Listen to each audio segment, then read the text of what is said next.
And at this time, I'm going to turn it over to Judy Ramsey here, and she is amazing, as you probably already know.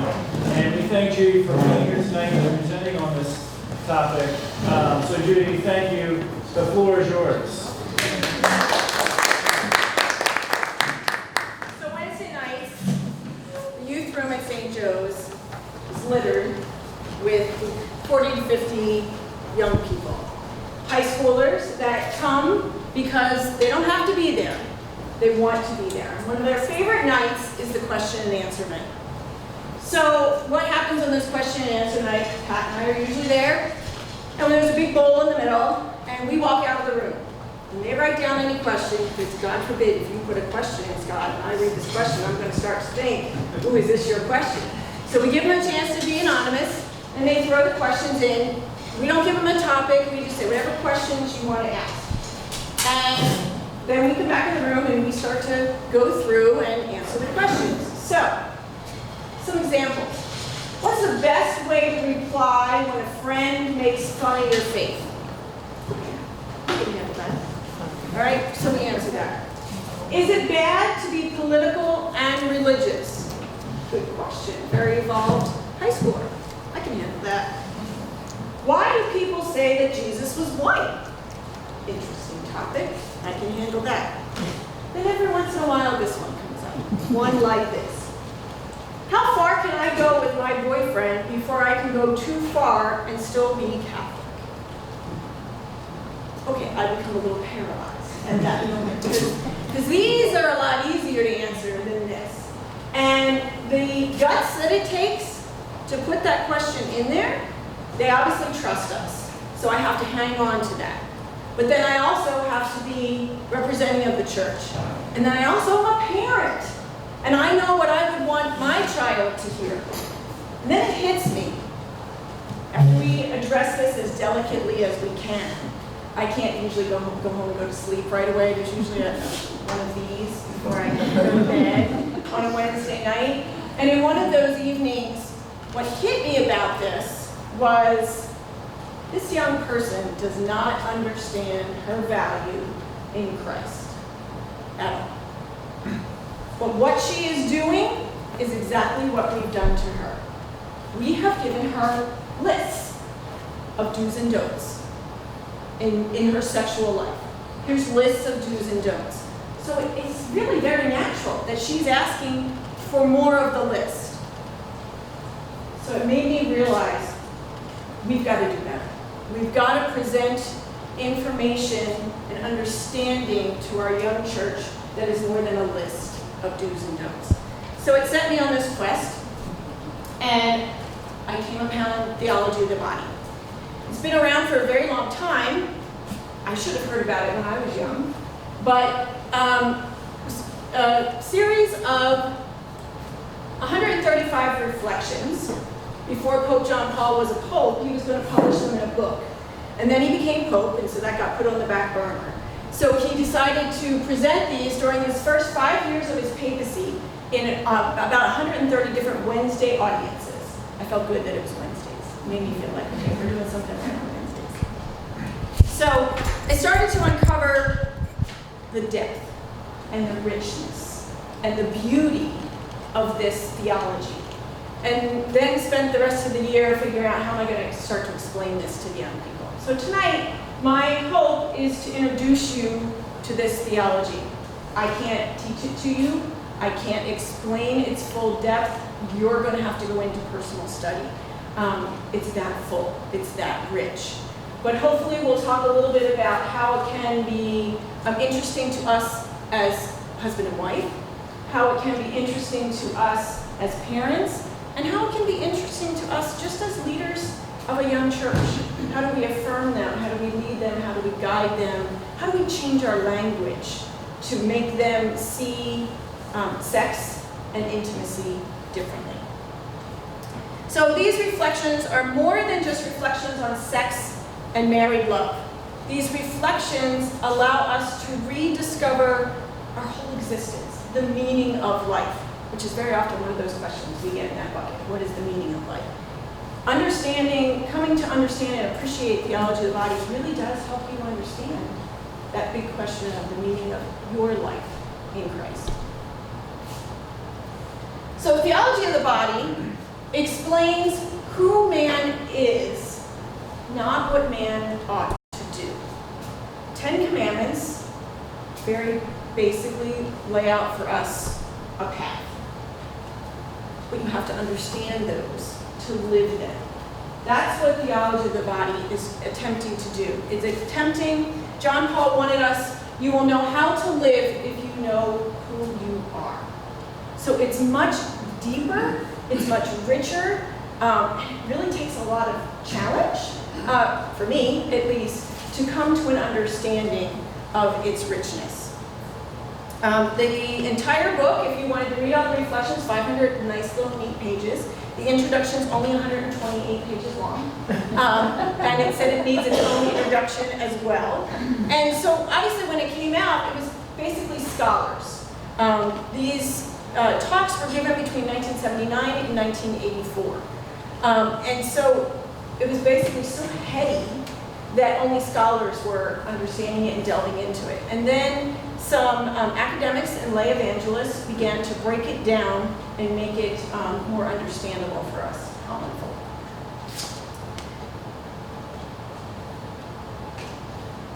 Okay. John Paul II imposes nothing. He does not say, this is what you must do. He never points a finger. He never accuses. He never condemns. Really, in all of his writings and his teachings, what he does is say, here's the truth. How does that line up with your human experience? Let's talk about this. What I think is so great about this, as you're explaining this to anyone, but young people in particular, very often will say, well, what would a priest who is celibate know about sex and marriage? But what the people will tell you who worked with John Paul, he worked with young people who were married and who were unmarried.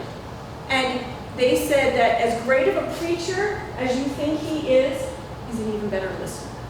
And so it was through those conversations of hearing what questions they had, what concerns they had, what thoughts they had, that he began to unravel this truth of Christ to them. I was on Urban Plunge, which was a service trip earlier this summer with some young people, and we broke open the Good Samaritan parable.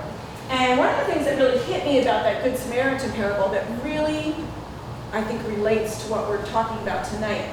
In the Good Samaritan parable, you know about the Good Samaritan. We're pretty familiar with him. We all want to be him. We know. He's the hero. And we know that there's a priest and a Levite, and they didn't do such a good job. There's a victim.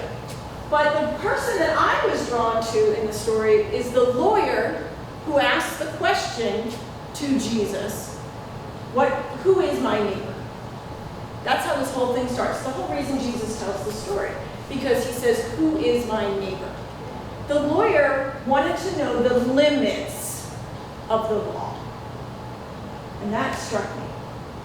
How often do we approach God's laws, his love for us, as what are the limits, not what is the depth, what is the full understanding.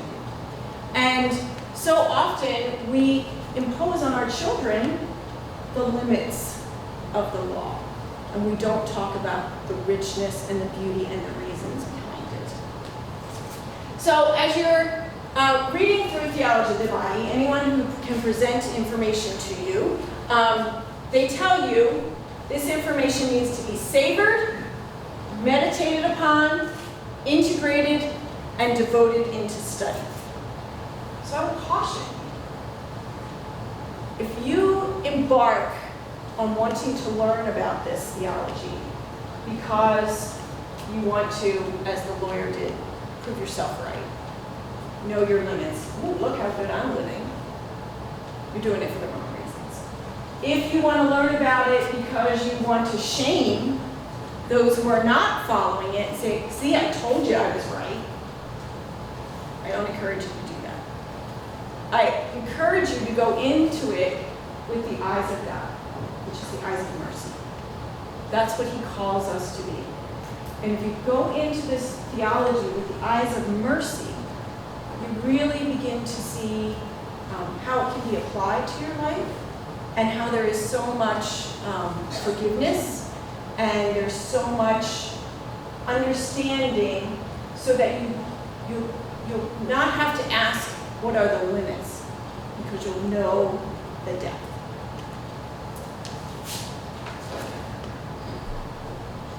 Okay, I came upon this line in one of the books that I was studying from, and I thought, wow, if this does not describe our young people today, I don't know what does.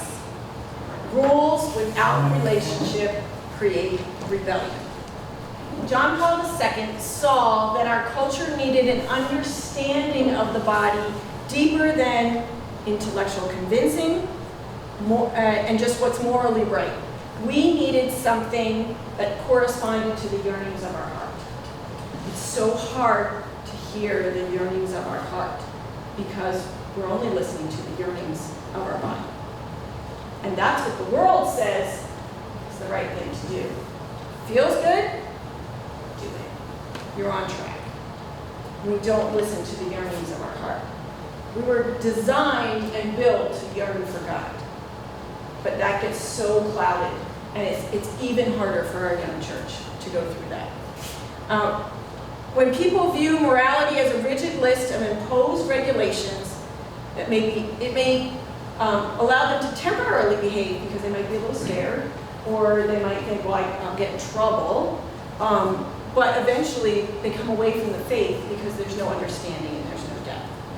And I will tell you, with our young people, they want to engage with authentic adults. Adults who walk the walk, talk the talk, and can really get into conversation with them. That's who they trust. If you look at them, they tend to really look at their grandparents' generation. They trust them because they see those people follow the code. And even if they don't agree with the code, they follow the code. They live the life that they spoke about. Our generation, I'm going to say my generation, we kind of say one thing, but then very often do another. And that throws a lot of confusion into our young people.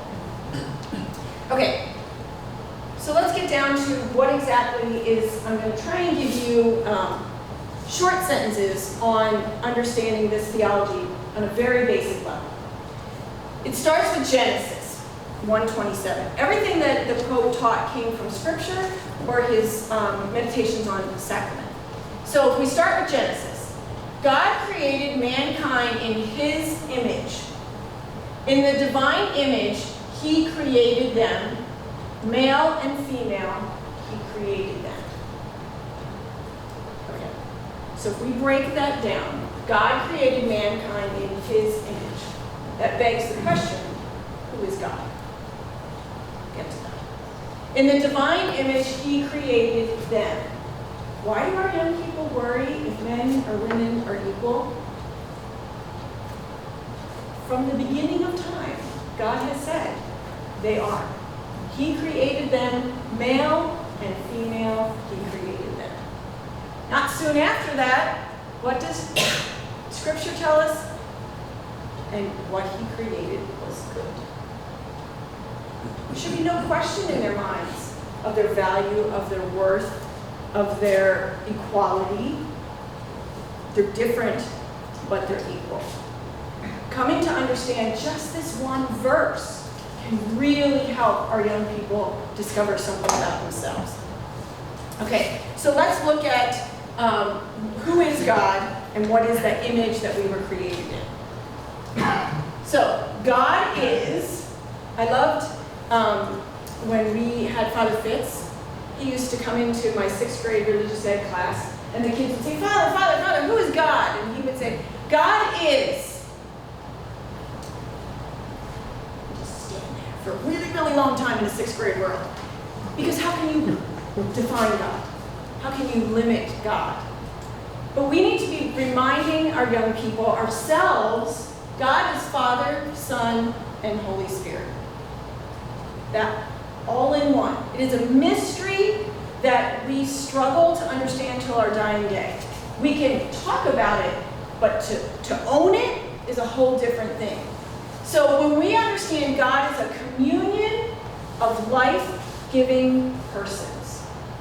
The Father to the Son to the Spirit to the Father, back and forth. It's just a constant bing-bong back and forth of life-giving love. That's who we are made in the image of. Because God can't be male or female, because then half of us aren't in that image. If he's male, then I'm not in the image. If he's female, then the rest of you guys are not in that image. So God has to be more than a human image. God is a communion of life-giving persons. So that is the image in which we are made. There is a lover and a beloved in each of those situations. Father to Son to Spirit. Lover to beloved. Okay, if God is a communion of life-giving love, and God made us in his image, then we are made to be a communion of love to God and others. Therefore, man was created to be a life-giving gift of self to others and to God. Okay, well, that's something I can start to wrap my head around. It's tough, but I can start to break that down and really think about, okay, who does that call me to be? If I'm going to be a communion, me as a person is going to be a communion of life-giving love, I have to be connected with others. So we are meant for community. Right there you have, why do we go to church? Because we are meant for community.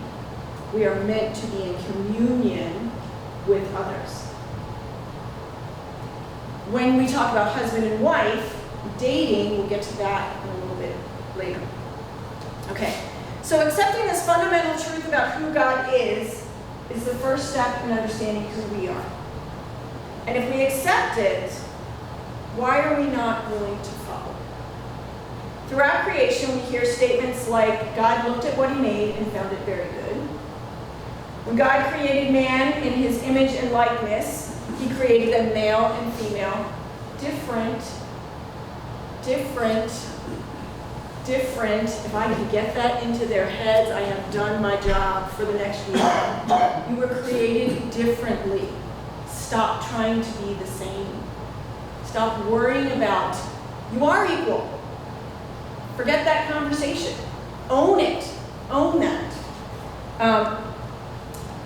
We are designed by him, made equal by him, blessed by him, and made to be like him. Why we don't want to accept that we're good, that we're made to love and be loved. If he made us for love, then why do we question his design or intention for love?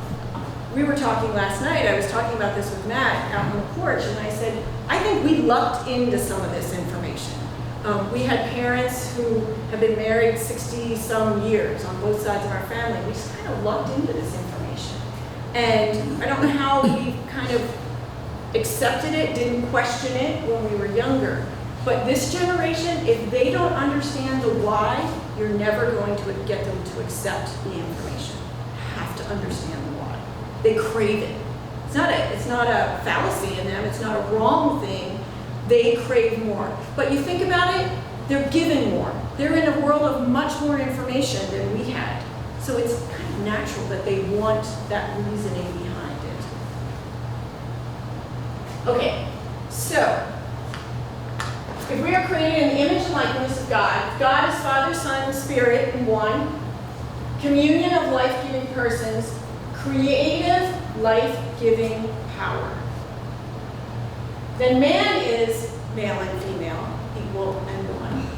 Man is created in God's image, meant to be a communion of persons in life-giving love, created to live by making a life-giving gift of self to others and God. The creative part is what we want to help them understand. We are part of God's creation. That will get into the sex part, but it also deals with intimacy and relationships with family and friends. Okay. All of this, love between friends, love between families, love, acts of mercy to each other, love between a husband and wife, all require one thing, and that is sacrifice. You're made to be in the image and likeness of him, therefore we are capable of sacrifice. I think this is one way we sell our young people short. We sell them a bill of goods that they're not capable of this. That's why we limit what they can do. Because you can't really control yourself. You can't really make a sacrifice. You can't really say, I'm not going to. So instead, we put these little parameters around it, and we don't want to give them that ability. Really what we're doing is taking away their free will. We're taking away their opportunity to make that choice. So when we're talking about you're part of God's creative power, that's something that we can unpack when it comes to sexuality. We are capable of godly things. He designed us for this, and if we don't strive for perfection, where can it be found? If we don't willing to strive for it, we're never going to find it. Okay, so that's the overall, if you get nothing else about theology of the body, that information that we are made of a communion of life-giving persons, and we are created to be like God, made in his image, participating in that creative act. Now, let's let that sink in. We'll give you a few facts. So the theology of the body, it's a really long dissertation. It basically comes in two parts. The first part is broken into the words of Christ. And when John Paul refers to a word, he's referring to a piece of scripture. Okay, not literally a word, but stories in scripture. The three words that he basically focuses on is Jesus' conversation with the Pharisees on marriage and divorce, the Sermon on the Mount, and Jesus' teaching on the resurrection of the body. I'm not going to get into all that. That's getting into the weighting parts. Second part of his theology comes in talking about sacrament. The greatest sign of God's love for the church and the love between husband and wife is the sacrament of the body. Not the 7 sacraments, but the sacrament of the body. And that's what he also goes in to explain. So there's two, I'll call them intellectual pieces that he breaks this down into. When you are discerning for yourself, you'll get into that and you'll see where this information comes from. I think that's important when someday somebody says to you, well, where did this come from? Where did he get this stuff? He didn't just sit down, eat his Cheerios and say, hey, here's an idea, here's a thought. It's really based in biblical truth and John Paul's own reflection on that truth and beauty that he heard from him. Okay, people our age say, I've never heard anything like this before. And because we learned about sex in a framework as what is forbidden or permitted, and through a lens of sex ed, which reduces sex to biology or sensuality or sexuality. So it's all been reduced. If we were in school, that's really what we heard it between. Theology of the body, and it's referred to often as TOB, teaches us sex is not what we do, but it's who we are as male and female persons. And it answers the 3 questions: who am I? What does it mean to be human? And how should I live? So much broader, much deeper than a limiting list of things. I was reflecting on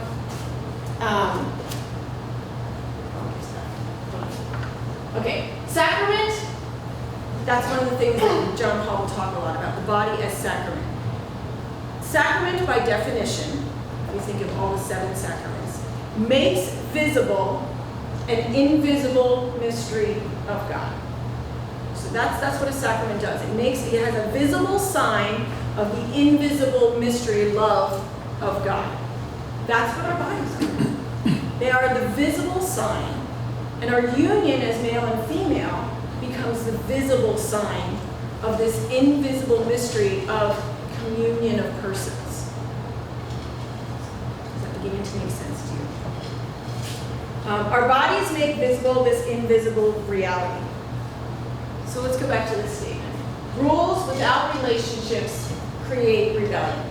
I was thinking a lot about understanding this more. And if you think back to when the Baltimore Catechism came out, That was very much a list of things. And it made a lot of facts about our church. Truth, but it was very black and white, broke it down. And that was kind of nice. It was a lot easier package back then. If that's all we had to do, who is God, who made us, why did God make us, what must we gain to get happiness and to gain heaven. Okay, but none of that really makes sense. What's missing in all of that is why. Why? And what's missing is the relationship with God. The relationship with God. Until I believe that is a merciful person, I hate to limit God with the word person, but a merciful being who loves me, no matter what I do, more than any one person on this earth can love me. It's only then that I can begin to understand, really, he wants this for me? Really? He designed me for this? Really, I'm capable of all this? So it's really rooted in that relationship, not just the facts about God, but who God is. Again, you can see the importance of Mass. Can you see why our young people love adoration? They love it. Can you believe they love sitting in silence? But that's where they can work on that relationship. The rest of the world is quiet and they can begin to hear God, feel that presence within them.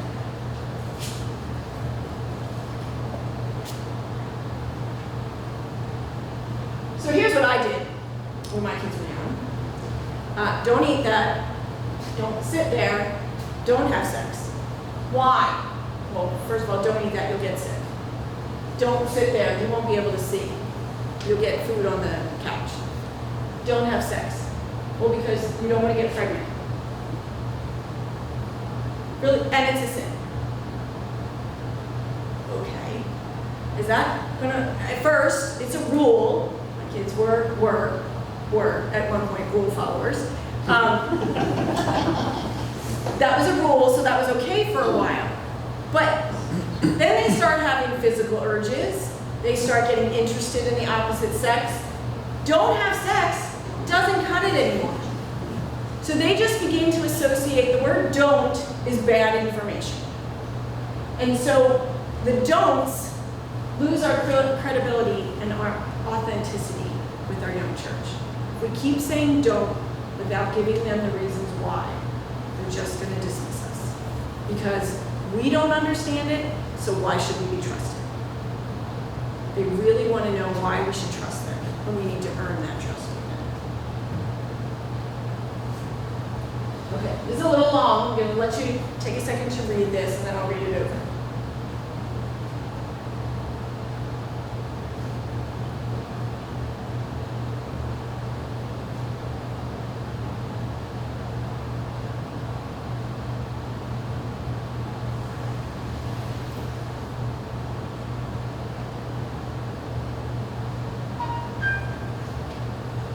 That's Pope Francis's response to young people when is theology of the body really important?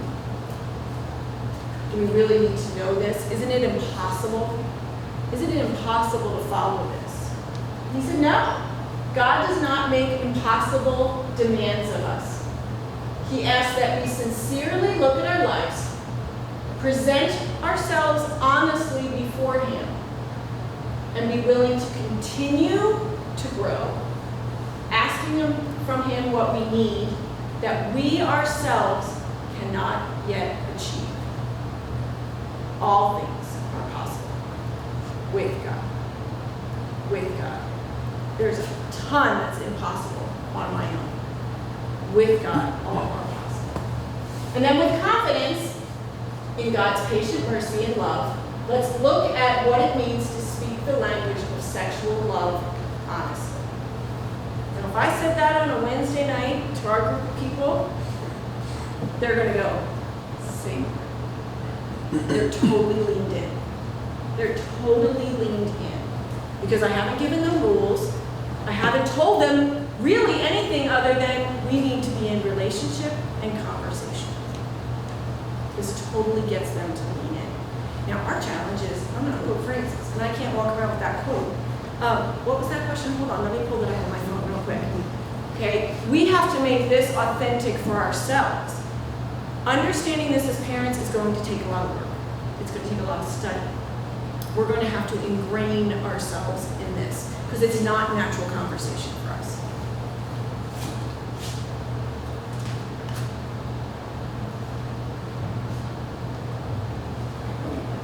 So what we need to do, we need to savor this information. We need to meditate upon it, integrate it in our lives.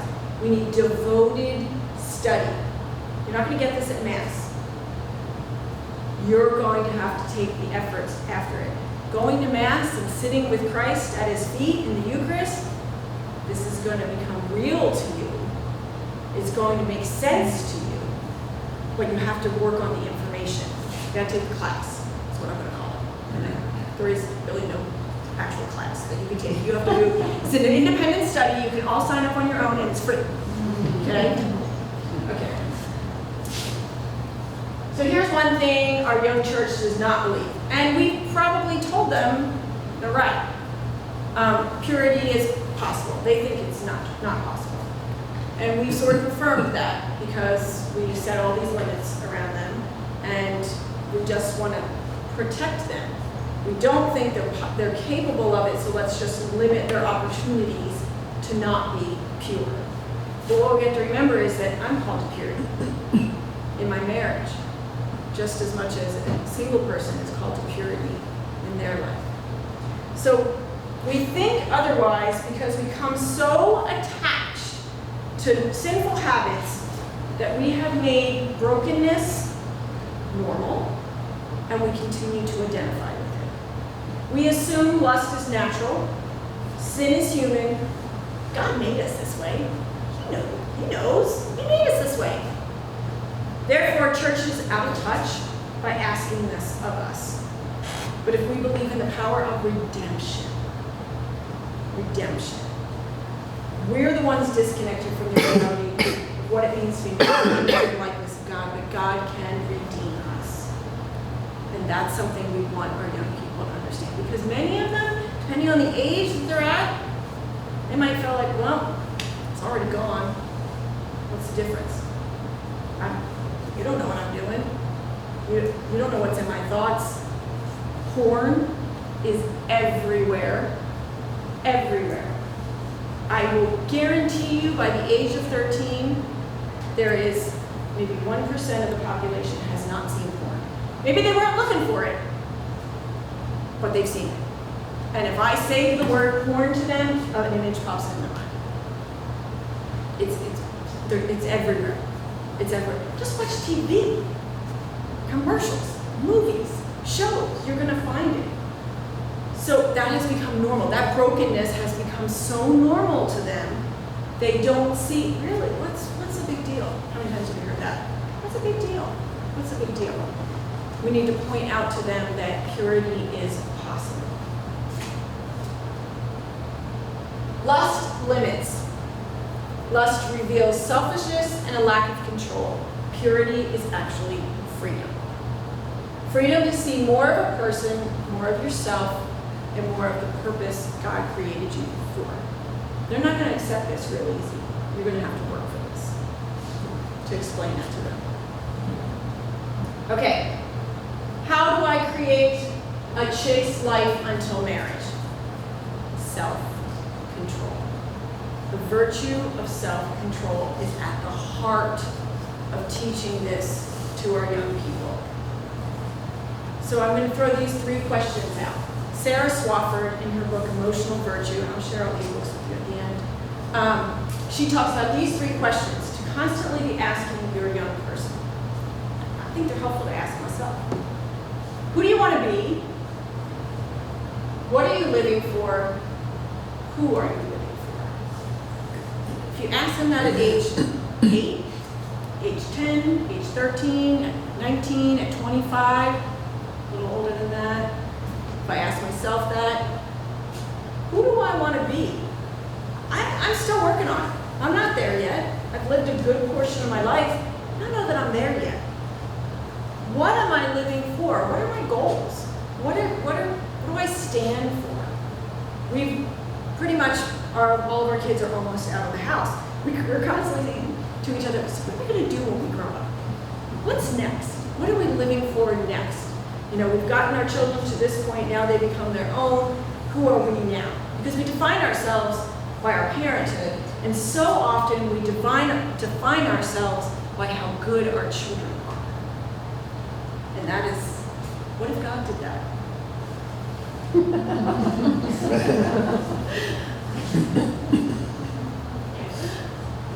Okay. I think we need to say to our young people, you have the ability to be in control and set the bar really high for them. How do we empower them? Now, these are not Theology of the Body. This is Judy Ramsey working with young people, giving you some insight to what I see they ask for, they crave, they need, and they respond to. Okay? Give them responsibility. Start, if you're a grandparent, start with your grandchildren. Start when they're really young. We have raised the most protected generation of all time, of humankind. They are the most protected generation. Therefore, we have robbed them of so many skills, so much intuitiveness, so much wherewithal, so much problem solving. So give them responsibility, and here's the kicker, let them fail. Soon as they fail, you turn around and say, thank you, Lord Jesus. Because now you have something to work with. And now you have a way to explain to them what redemption is. They can fully understand redemption when you have such high standards and they miss the mark. Oh, but look how far you got. Great, now what's next? Now how are we going to prevent that from happening again?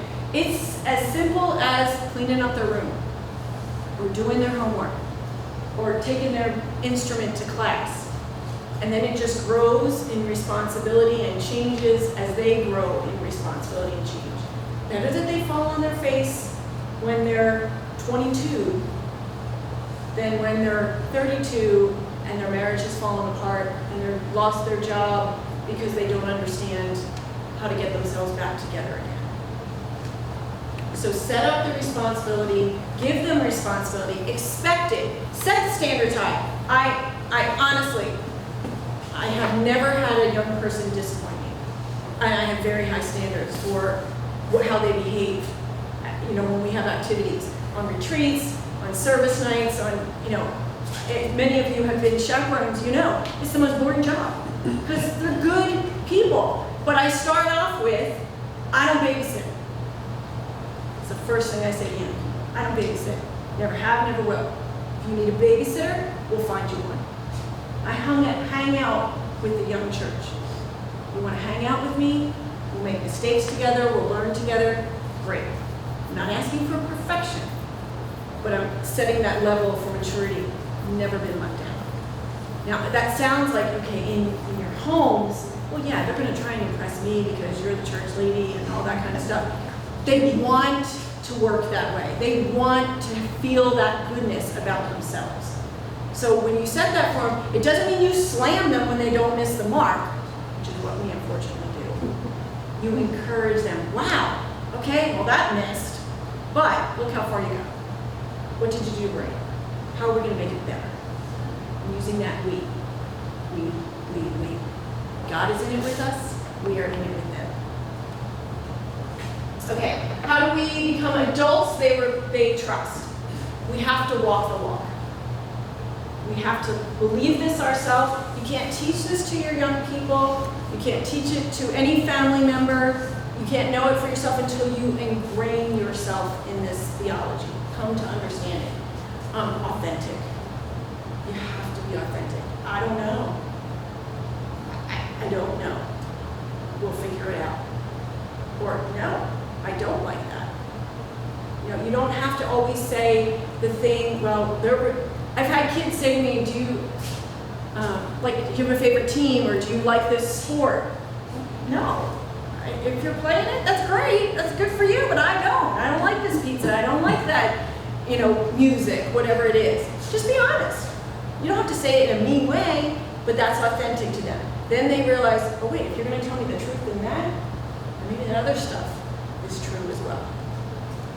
Okay, and share a view of the world through God's eyes. God is merciful and loving. When we walk out of, and I'm really bad at this, we walk out of any event, and I start to list the things I didn't like, and the things that were wrong, and the things that I think were not up to my standards. And so what do my children start to do? Live a world of criticism. That's all they do. If we live a world through God's eyes, wow, that's not how I would have planned that family reunion, but you know what? They did it, and at least we were all there. And just kind of reframing what we do, how we interact as husband and wife, how we are merciful to each other. Arguments happen, but are they to be spiteful and mean, or are they to move you forward in something? The kids need to hear that difference in divorce. And you know it. You know that kind of difference. You've heard it in your own families. I'm also going to throw this out here. Our kids need our undivided attention. It's not so much the people, age group in this room, but a little bit younger than us who have maybe really young people. What you hear young people, and Kelly, you can probably attest to this, Kelly's a counselor in Linmark, what you hear young people saying is, Mommy, can you get off your phone? Daddy, can you get off your phone? I want your attention. They actually say those things. So we're seeing a generation who was raised with a phone is now raising children, and they don't even realize how engrossed they are in that. We don't even realize that. So our kids need an opportunity to have our 100% attention, eye to eye, face to face, on their level. And we have to work towards that with them. They need to learn how to reflect upon their day. Now that I've got you in your own personal study, I encourage you to also learn about the examen, St. Ignatius and the daily examen. It's a great way to have evening prayer. You walk through your day and you think about what you do, who'd you encounter, how were you like God to them, what will you do better the next day. That's a redemptive relationship. Today was really bad. Today was really bad. Today was really bad. Well, how are we going to work on that and make that better? Nurture relationships that are closest to them. Start with the family.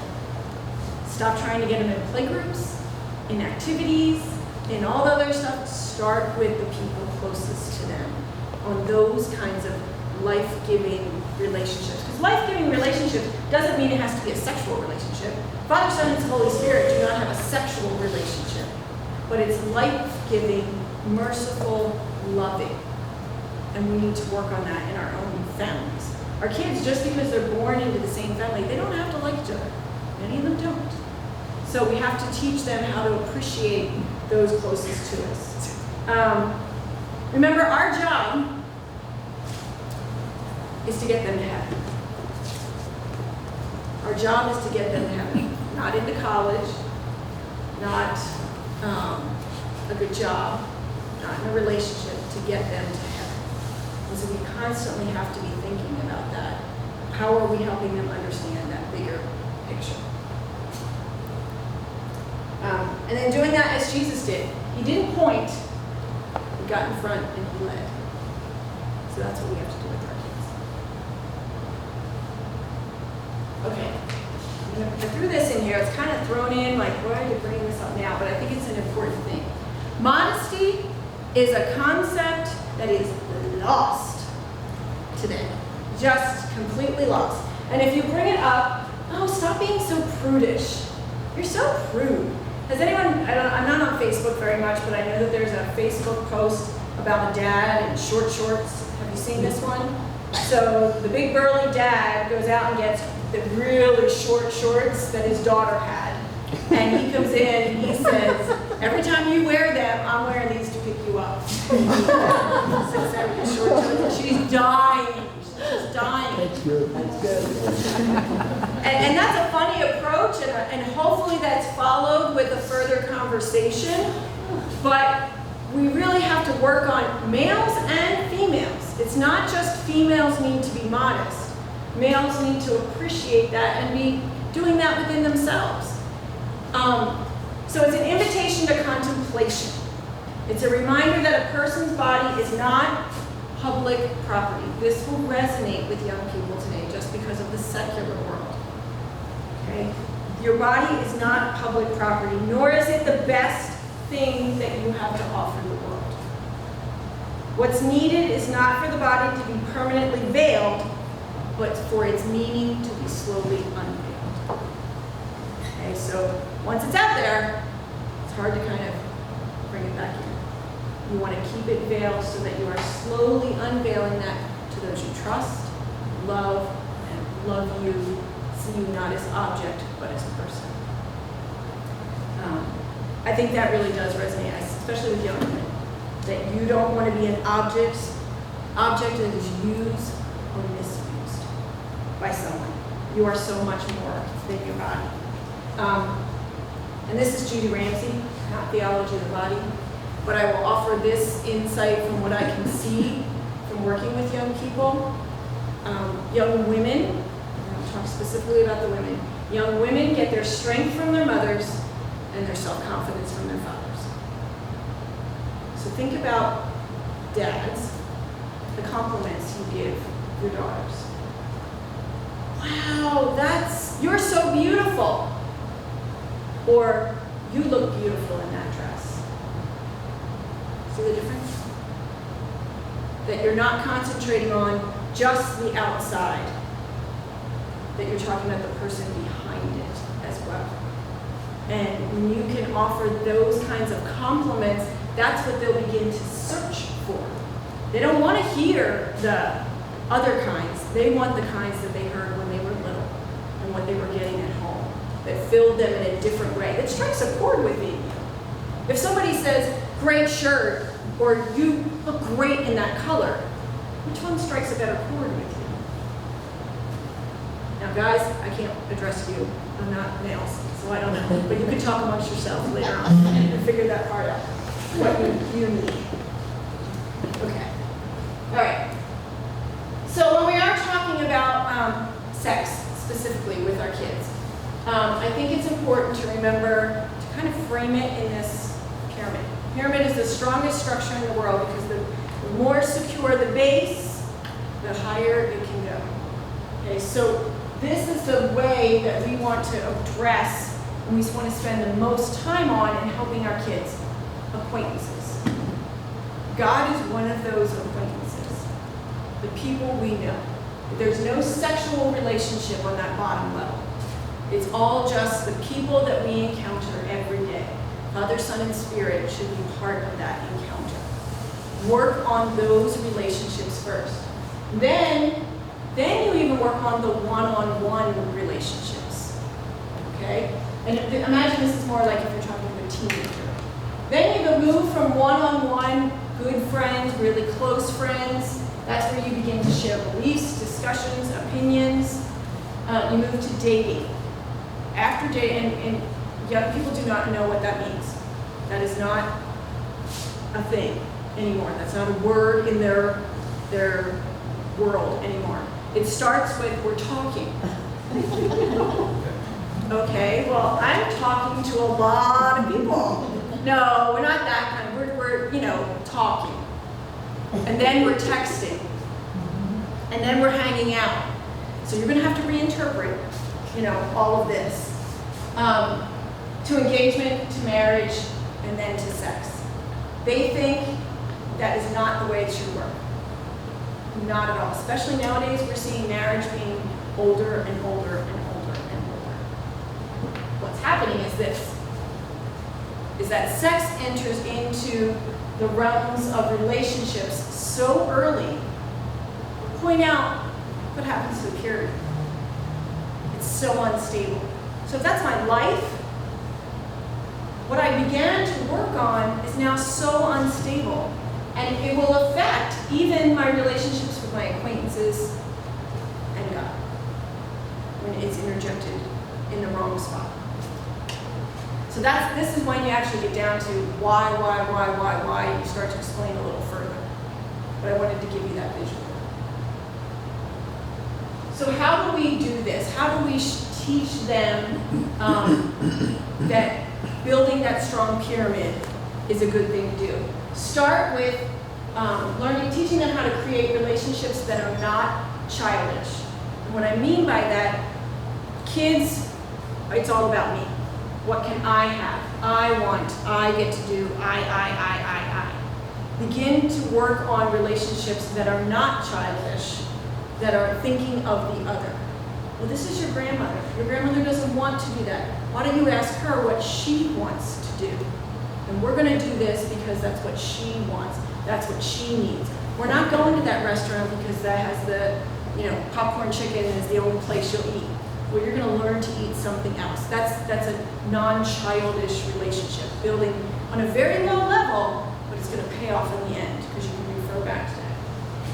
They need to learn what commitment is. I signed you up for that team. You're going to stay on the team. You're going to do it. You're going to show up for youth group. You're going to follow through on this. I'm going because I made a commitment. And have them follow through on this.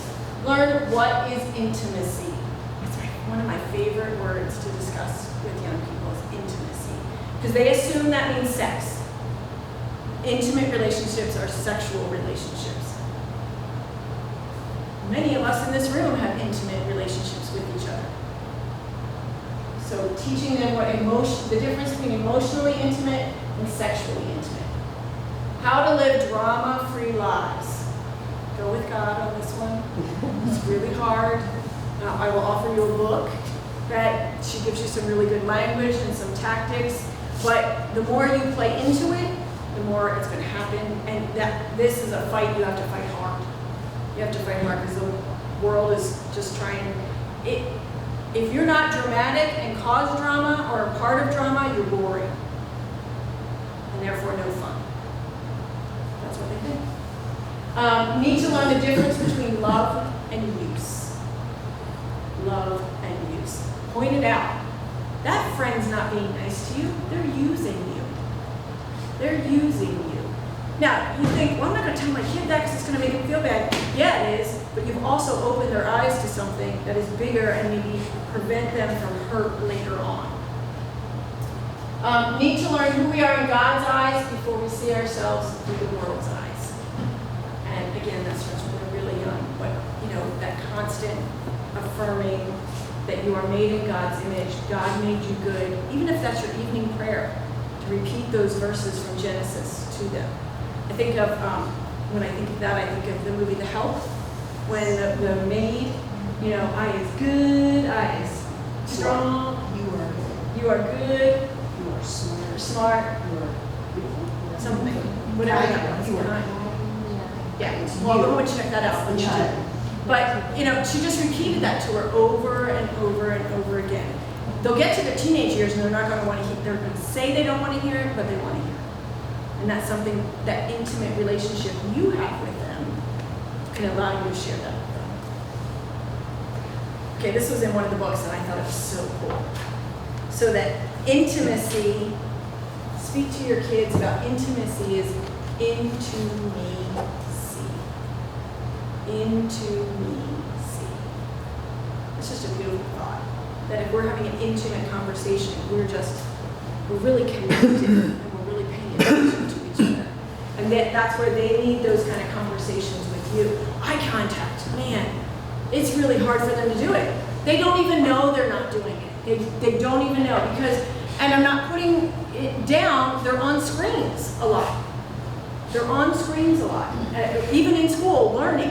In the best possible ways, they're on screens a lot. So they're used to this. My daughter, Katie, is 25, and she taught an 8th grade class. Now, she's young.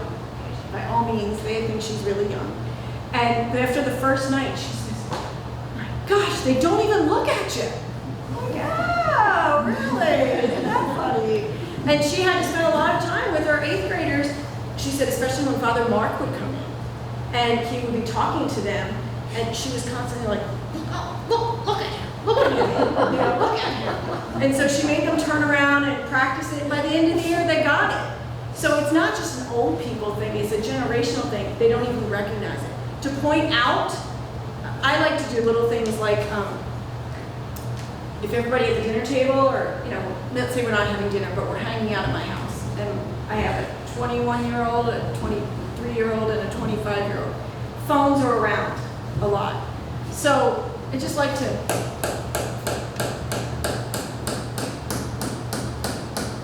what are you doing? Oh, well, you're all on your phone, so I was just doing what I want to do too. Oh, just kind of pointing it out. Just kind of pointing it out, you know. And or in at youth group, we just say, put your phones away. Just put your phones away. I had a mom tell me recently what she does with colleagues. It was so bad because they were all working parents, and they would go out for a meeting afterwards trying to connect with friends, but there was, you know, babysitters and husbands and everything else that they had on their minds. So they put all the phones face up in the middle of the table, and the first person to touch the phone pays the bill. Oh, that's pretty interesting. But she realized that all good intention, but they still were disconnecting. They weren't really here. They weren't having that intimate time together.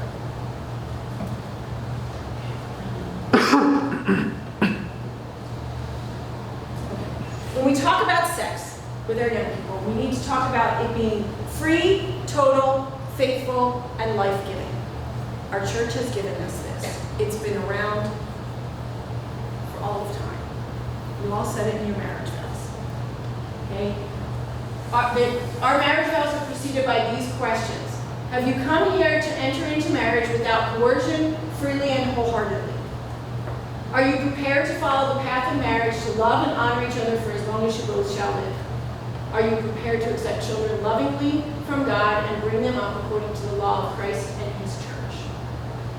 That's where you're part of that creative, life-giving love. So if you're entering into it free, you're saying, I'm not coercing, you're not pressuring me, this is not an outlet for my lust. I have self-control, and therefore I offer myself to you.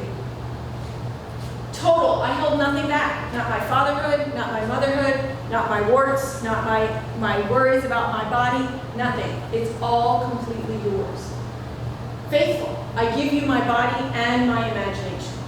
I'm not laying here thinking about that porn site or that rom-com. They're just as bad when they give us false images of the other. And life-giving. This is not a contraceptive or sterilized gift. It's completely yours. So breaking that down for them and helping them understand this is the marriage vows we take, why marriage is important in the eyes of the church, and this has to be as you lead up to it.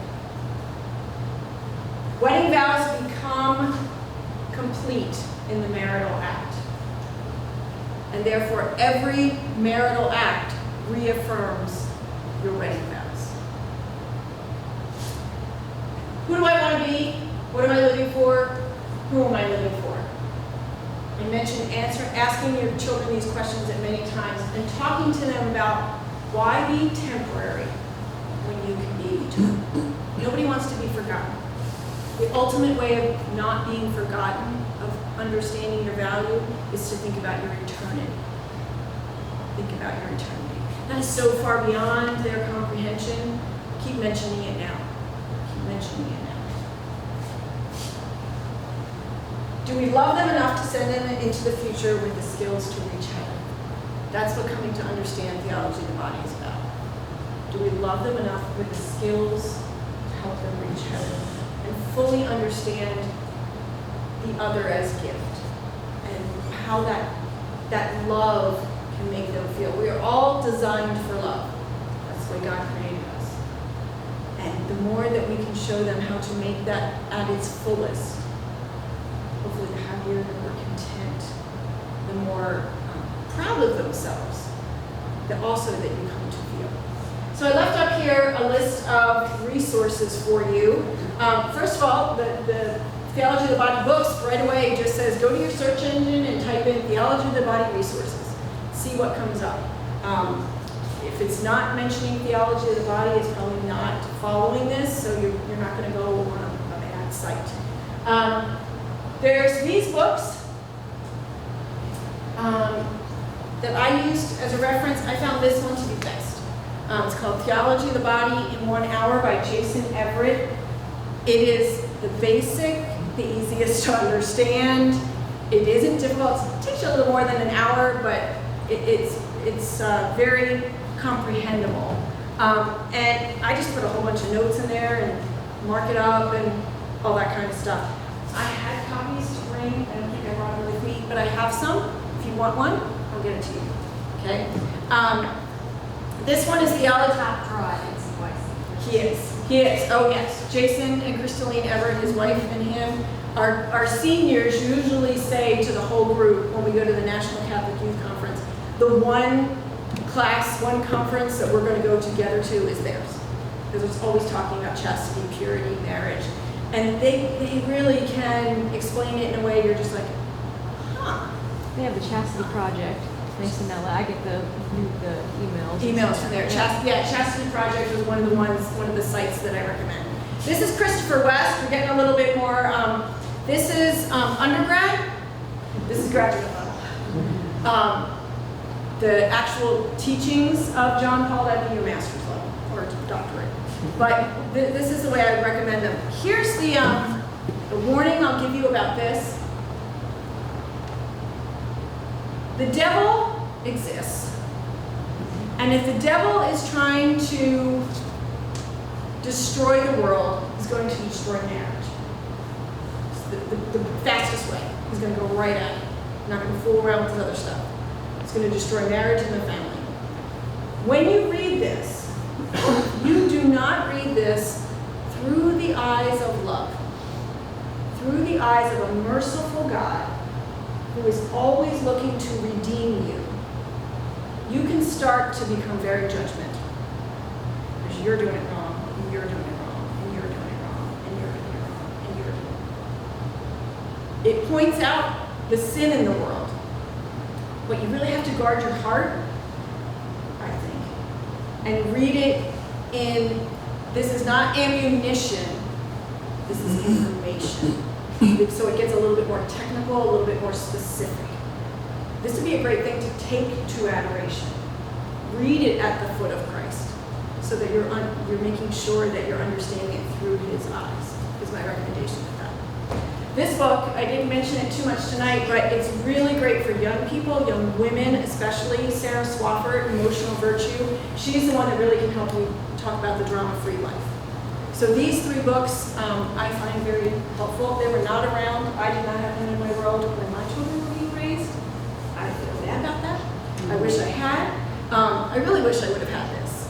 I really do.